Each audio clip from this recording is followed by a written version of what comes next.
Dore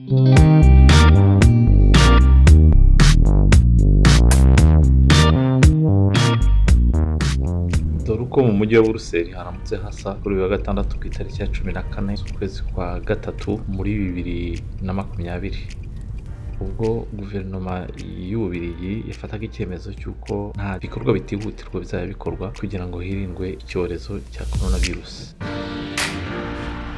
Uyu muhanda mubona n'ugana kuri gare centrale turutse ku muhanda uva kuri za Roger mu mujyi hagati ndetse ugana kuri za Botanique ugakatira hejuru ya passage 44 ndetse ugana no mu mujyi hagati aho bitaza kuri Grand Place.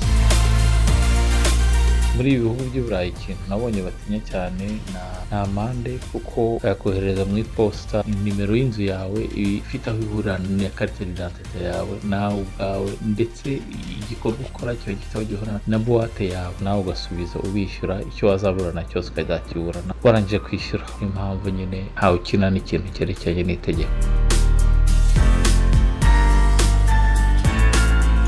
Amabisi atwara abaturiste nayo ni vide.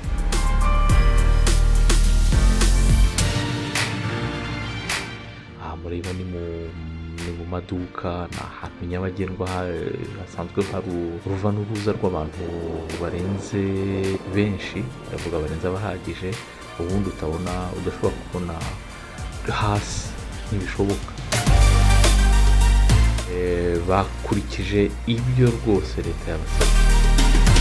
Aha iyi Place Sablon ni ahantu nyabagendwa, ni ahantu haba amabare n'amaresitora meza cyane ashimisha abaturiste, ashimisha abanyagihugu. Buri wese ubu ngubu aba yafunze kubera ko itegeko ryabaye. Twizere ko Ababiligi rero nabo cyangwa se abandi banyaburayi batangira nabo gutekereza kwambara amamasike, cyane cyane ko ziriya masike nazo kimwe no koga intoki kenshi mu munsi bifasha mu kugabanya by'umwihariko ikwirakwizwa rya kiriya cyorezo. Masike zifite akamaro gakomeye cyane ko gutangira turiya dutonyanga dushobora kwinjira mu maso, mu mazuru no mu kanwa, umuntu akaba arafashwa.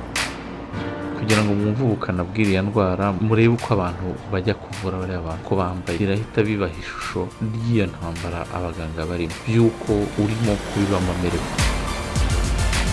Aha rero ho ni ku nzira igana kuri Palais de la Justice. Iriya monima naho murabona ko gahoraga hari abantu basura ari benshi, byarahagaze, babujije aba turiste bongera kugaruka mu gihe cy'ibyumweru bitatu.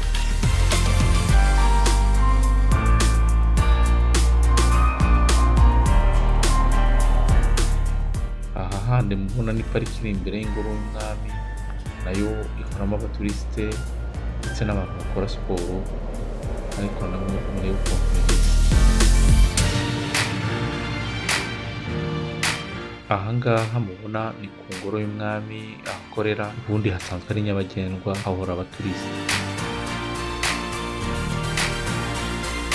Iyi ni karitsiye imenyerewe cyane kuri y'abanyamahanga, cyane cyane abanyafurika, bita Matonge, bitiriwe mu karitsiye nanone Kinshasa yitwa Matonge. Ntibiba bisanzwe ko ubona ibyanitse hariya hakurya cyangwa se umuhanda abantu baba bagenda bagongana. Iwacu rero natwe dukora uko dushoboye, dukurikiza amabwiriza ya leta, Minisiteri y'Ubuzima, ibyo batubwira babyizeho, barakorana n'abafitemo ubumenyi ku buryo dukwiriye kubagirira icyizere n'icyubahiro. Uyu muhanda uzamuka ni wo bita Chaussée d'Ixelles, uriho amaduka menshi, nawo uba wuzuyemo abantu, ubundi ugendwamo n'abantu b'amaguru n'imodoka z'amabisi gusa cyangwa taxi cyangwa nke zibyemere, ubundi haba huzuyemo abantu. Aha naho binjira cyangwa banasohoka muri metro, muri ya nzira igenda y'imashini zigenda mu butaka zitwaye abantu. Ubundi haba hari urujya n'uruza rw'abantu, ariko no muzima ubona ko hano ntabahari. Mu matuneri ho rero murabona ko imodoka ari nkeya. Aha ni kuri bazilika y'ahantu hitwa Simonis. Aha ni kuri Atomium, ni ahantu nyaburanga haranga Ububiligi.